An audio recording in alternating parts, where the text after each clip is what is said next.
Hey there, friends. Welcome back to Second Star to the Left. I'm Michelle, and this is my daughter, Billy. Hi. And here's where we'll share board game reviews, ramblings, and a few wrong turns along the scenic route.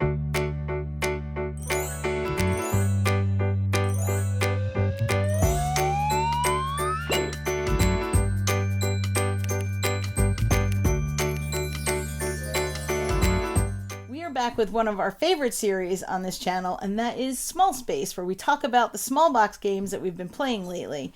Now this time we are talking about a few that are new, but a couple that are old that we just started getting to the table more. All right, first up is a game that I picked up at PAX Unplugged last year, and that is a little dinosaur game called Chomp. Chomp. Definitely a small box. However, on the table, not a small game. Yeah, the cards can spread out pretty quickly. They took up a little bit of space. Alp? Yeah, Alp. They took up a little bit of space. Chomp is a card-laying game, kind of like a tile-laying game, but, you know. But with cards. But with cards. Well, and wouldn't it still be a tile-laying game? The tiles are just very thin. They're very thin tiles. The cards each have two sides. One is the dinosaurs, large, medium, and small, and their environments that they prefer. And the other side are goals that you can choose to bring to your play area so that no one else can score with those goals. You also might want to check those goals really clearly. Actually playing them helps. And not misread them. Yeah. That is a little player tip from me to you. Earning points usually helps you win. So in Chomp, there's always, in a two-player game at least, there's always 3 goal cards and 3 dinosaur cards out. And on your turn, it's very simple. You take one of those and bring it into your play area. Now you're trying to arrange your dinosaur cards so that you're building big herds of similar dinosaurs, and so that those dinosaurs are fed. For example, if you don't feed the meat carnivore... lizards. For example, if you don't feed the carnivore, he's going to eat the herbivores. And if you don't feed the herbivores, they're just going to starve. So we don't want our dinosaurs to go extinct, and we're going to try and score as many points as we can by grouping similar areas and similar dinosaurs and making sure that they're not by tar pits and that they get fed. Yeah. And in addition, you're going to try and meet any of the goals that you've taken from that common area. So maybe it's in your best interest to take a goal, or maybe you're scoring enough points from other things and not have to worry about that. And you might want more dinosaurs because remember, on your turn, you only get to pick either a dinosaur or a goal. I really like this one. It says it plays in about 20 minutes. I think that's about... Seems about right. Seems about right. It's quick and it's easy and it's kind of like Dinosaur Sprawlopolis, maybe. Yeah, I mean, more a little bit. You have the goals. You can overlap the tiles in the same way that you can in Sprawlopolis. So we really liked it. I didn't win it, but I have played solo. Did you really win solo? I got a lot of points. But did you get enough points that it says good job you won? Definitely. Or did it say try again next time, buddy? Definitely good job you won. It did not say try again next time, buddy. So that's Chomp.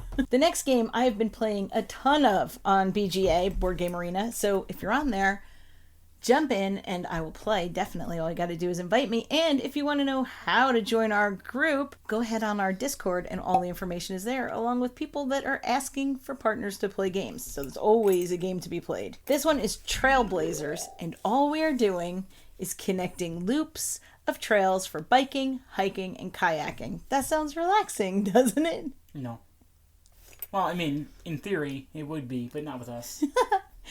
In addition to getting points for connecting these loops to the 3 base camps, there are also common goals that are either the first one to reach that goal gets the most points and then everyone after gets less, or their end game scoring. We have this nifty little travel Trailblazers that we can take wherever we want to go. And in this little tiny case, we've also put the new Sasquatch expansion, which allows you to play this kind of co-op hidden trader version where you're both building the same map and hoping that one of you isn't the Sasquatch. Now, hidden trader, 2 people, you have 3 cards. 2 of them are human characters and 1 is Sasquatch. You shuffle them up and you each take one. So maybe one of you is the Sasquatch, maybe not. And you have to be a little bit suspicious as you're building out this map to see if the other player is doing all that they can to help or not, while you're putting your discards in rows that could possibly score the Sasquatch points. Those discard rows are face down, so you're not sure what your opponent is throwing out and whether it would benefit Sasquatch or not. It's a really fun way to kind of play co-op. And the Hidden Trader makes a huge difference. It's a completely different game, except for the fact that you're still connecting paths. But other than that, your goals in that game are completely different. Either way, this has been a lot of fun. It's great in person. It's great on BGA. And we've been playing a lot of this lately. Next up, we have probably this week's favorite, and that is Harmonies. Harmonies is... Kicked your butt. It's still this week's favorite. It wasn't even close. It wasn't even close. Okay, so then do you want to describe the game? It's good. It's fun. Good. I like it because it's fun and good. This is a game where you are drafting different pieces that are meadows, rivers, mountains, trees, and buildings. Not as natural as the others. And you're trying to place them on a board to meet the conditions of the goal cards and also to have them adjacent to other pieces on the board that will score you end points regardless of the goal cards. It is a drafting, pattern building kind of game.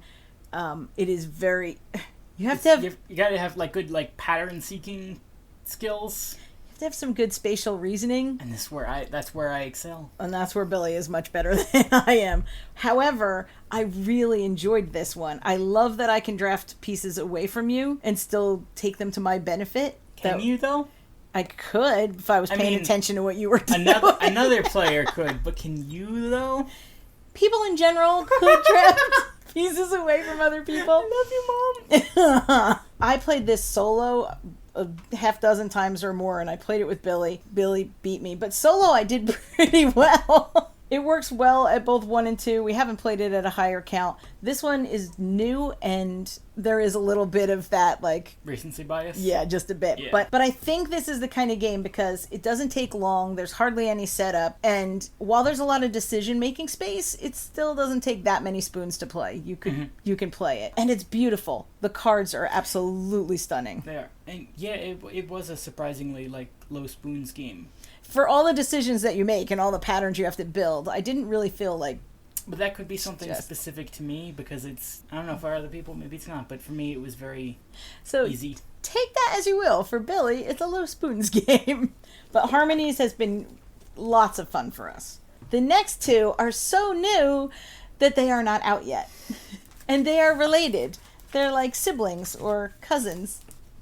And not only that, they're related to one of my favorite games, which is Rove from Button Shy. What I'm talking about now is Aqua Rove with these absolutely gorgeous little Aqua Rove cards. And for those of us who have a lot of trouble beating Rove, Rove Jr., which is the most adorable, simplified version of this game. And while Rove Jr. is made for kids, we had a great time playing it as well. So let me talk to you a little bit about the differences, because you know how much I love Rove and how much it is not a great puzzle for my brain, but yet I keep trying anyway. However, this is where that spatial reasoning comes in. Rove is a good game for Billy, and Rove is actually the reason why we have Solo-ish. Because I tried to play and I was having trouble, and it is a solo game, and so Billy sat there and kind of heckled and coached from the side, and that is where the Solo-ish series came from. We should do more of those. I have a whole list of games for Solo-ish that are in the works. So if you have any that you'd like to see, let me know. The differences between... But if they're not on the list, too bad. We're not doing it.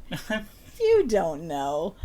The difference between original Rove and Aqua Rove are some superficial and some actually pretty significant. Original Rove plays across the table horizontally. Aqua Rove plays vertically.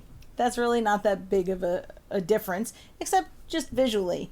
However, the original Rove had the movement directions on those core cards that you start with on the table, whereas Aqua Rove has them on your movement cards. To me, this made an enormous amount of difference. The game made more sense to me. I was able to track my movements better. That's not to say that I win a lot, but it was much easier for me to do. Mm-hmm. Billy played a round or two. She really liked it. Mm-hmm. She does not need me coaching her.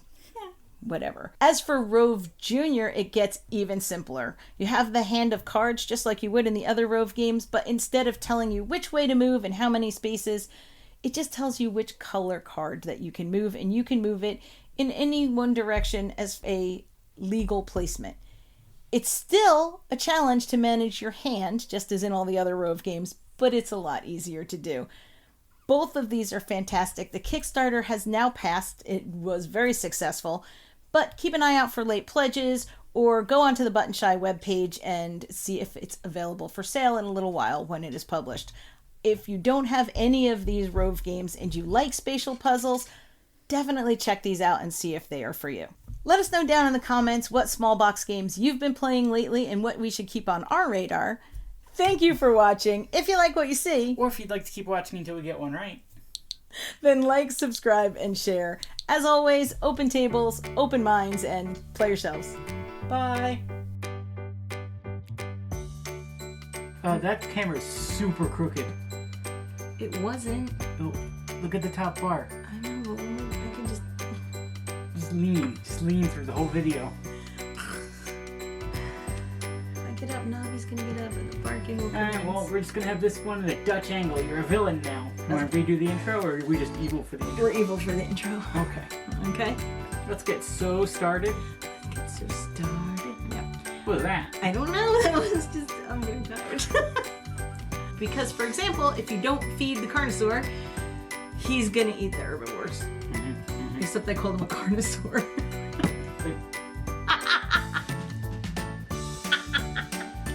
You good? Yeah, okay. The Vegisaurus are gonna get eaten by... For example, if you don't feed the meat lizards. Thank you for watching. If you like what you see. Or if you'd like to keep watching until we get one right. There you go. Hang on, let's take that from the top.